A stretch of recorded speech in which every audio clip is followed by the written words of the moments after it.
আসসালামু আলাইকুম। আমরা গতকালকে দেখিয়েছিলাম কিভাবে অজানা ট্রিক্স জানতে হয়।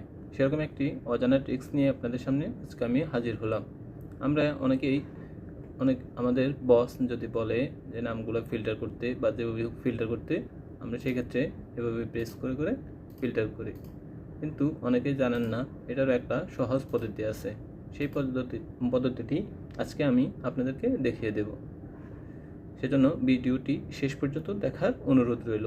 প্রথমে পুরো শীটটি আমি সিলেক্ট করলাম, এরপর কন্ট্রোল টি প্রেস করলাম। কন্ট্রোল টি প্রেস করে এরপর ওকে।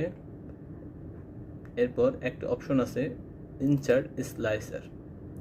এটাতে আমি যেভাবে আমার শীটগুলো দেখতে যাচ্ছি, যেভাবে আমি ফিল্টার করতে যাচ্ছি সেটা প্রেস করলাম।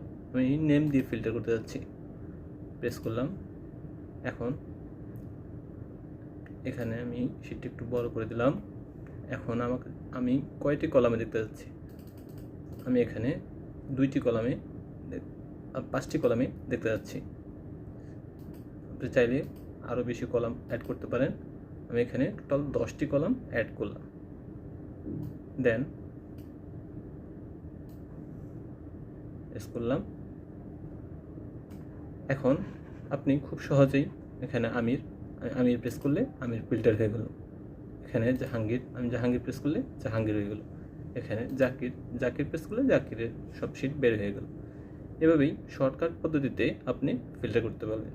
ভিডিওটি ভালো লেগে থাকলে অবশ্যই আমাদের চ্যানেলটি সাবস্ক্রাইব করার অনুরোধ থাকলো। ধন্যবাদ।